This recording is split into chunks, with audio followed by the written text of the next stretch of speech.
1958 by Professor Fabrizio Mori. It predates the earliest Kemetic mummy by nearly 1,000 years and was found in modern-day Libya. This 2.5-year-old boy's organs were removed, as evidenced by incisions in his stomach and thorax, and an organic preservative was inserted to stop his body from decomposing. He was embalmed and wrapped in cowhide. An ostrich eggshell necklace was placed around his neck, and the boy was given a royal burial. Because of this very sophisticated form of evisceration, what we have is essentially the earliest form of complete mummification yet found in Africa. And it's interesting that everybody always goes to Egypt as the home of mummification, and yet in fact from the dates of the Black Mummy, there's certainly nothing like that going on in Egypt at that time. Anthropological evidence has revealed the populations of the Green Sahara during the early to mid-Holocene era were black Africans. Due to the extreme climate change and the desertification of the Sahara, these populations were forced to migrate, and with them they transported the science of mummification and the tradition of cattle worship to the Nile Valley. These traditions had deep African roots and would continue in the Nile Valley.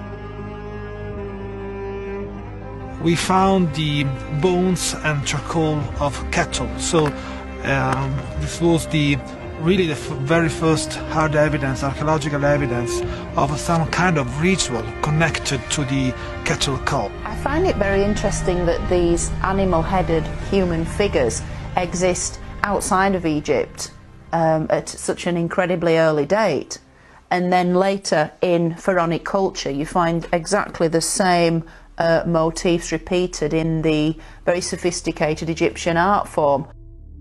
The Nile Valley was populated by various tribes and populations from the source of the Nile, the Green Sahara, Napta Playa, and the Horn of Africa. Early pharaonic culture was seated in the south between the regions of Kusto and the city of Nekheb. It was this fusion of early African ingenuity which planted the seed of civilization and birthed the nation of Kemet.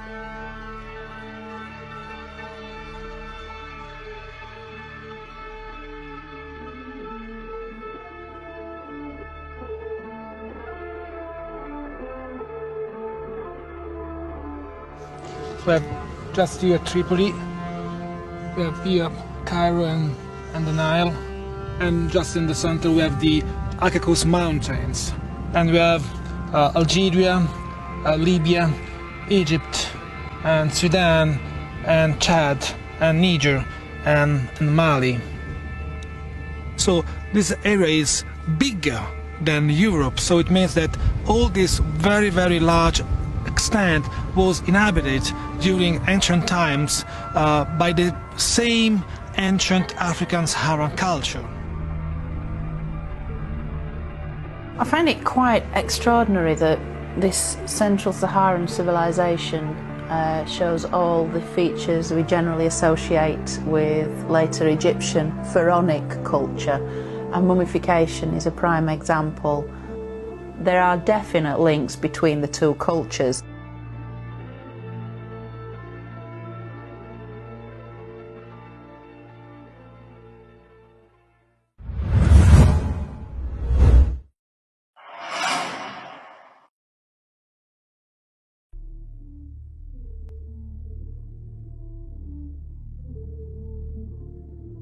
Traditional Egyptologists have relegated the black presence in Egypt to the 25th dynasty, which they refer to as the Kushite period.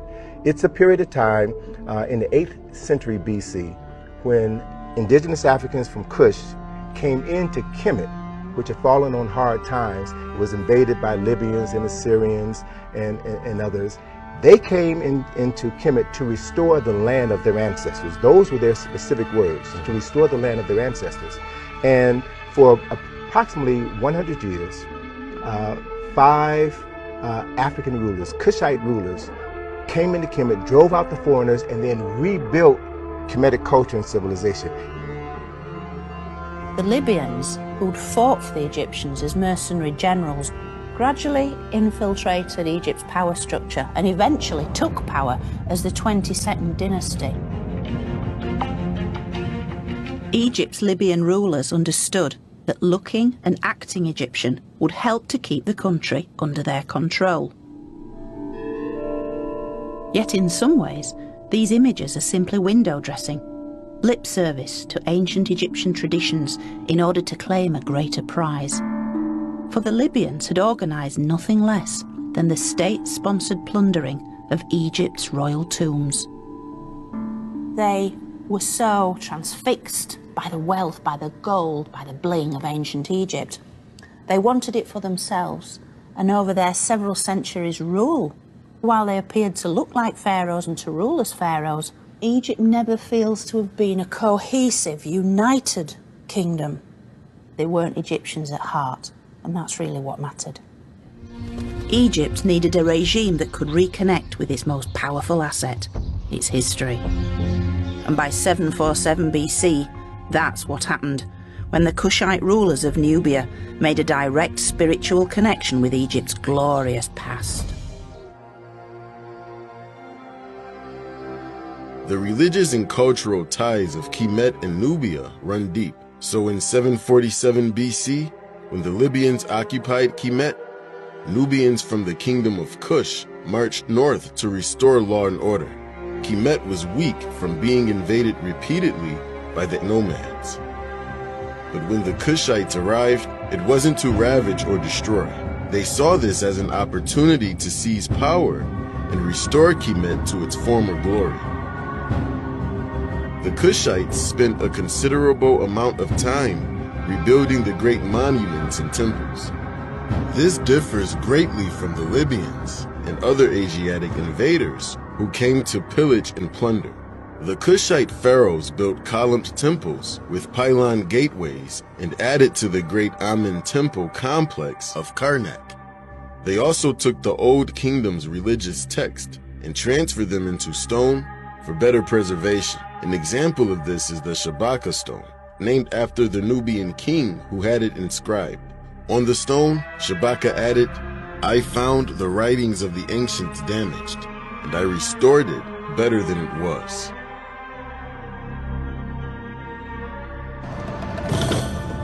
They were fervent believers in Egypt's traditional gods, in some ways making them more Egyptian than the Egyptians.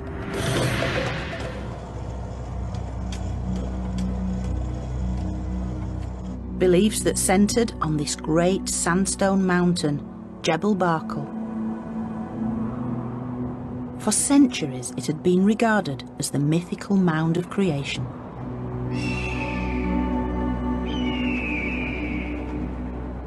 The mound from which Egypt's great creator god, Amun, was born.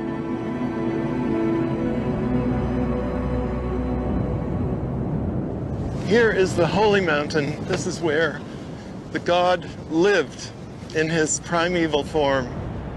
Dr. Tim Kendall has spent almost 30 years working at the site.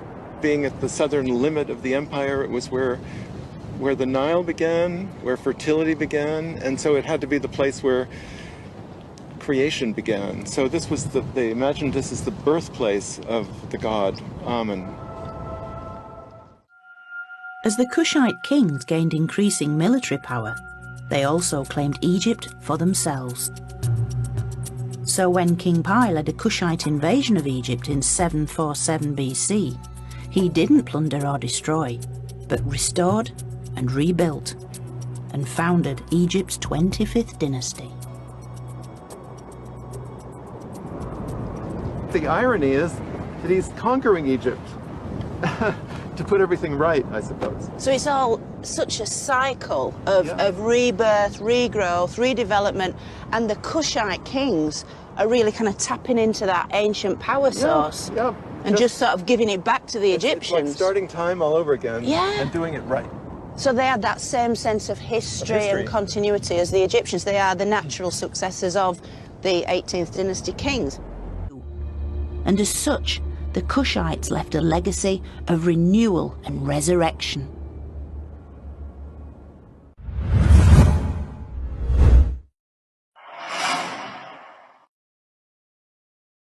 I am here today to make a plea for history, to say that history is not something about the past. No, history from the African point of view is something which allows you to have self-respect. It helps you to have a reclaimed identity. It helps you to assert yourself on the social, political and cultural agenda today. So it's a very, very important thing, and in my view, it's been overlooked wrongly. It's very fashionable to talk about education. Education is important. It's the most empowering thing you can give a young child in Africa, and it's true. But what kind of education? Quality education is the thing that's very important, and history is an integral part of that. And not just for people living in Africa, but also the established African diaspora, be it in the Caribbean, be it in Brazil, be it in the United States, whether it's also the more recently arrived diaspora Africans living in the West. All part and parcel of the same history. It's a shared history. It doesn't matter where you live in the world. You are of African descent. Be you, in Brazil, where, by the way, a lot of people don't realize that around 100 million Brazilians, that's about more than 50% of the population, either have African heritage or mixed African heritage. They are the second largest African population after Nigeria.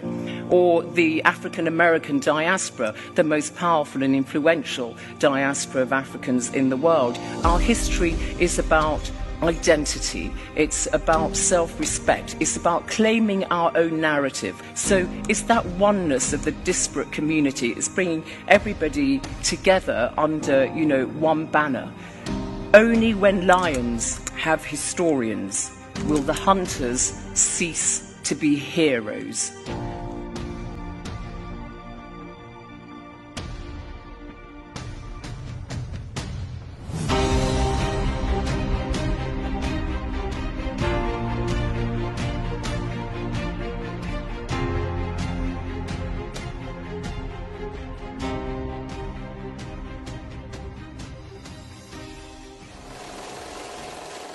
Log in with us.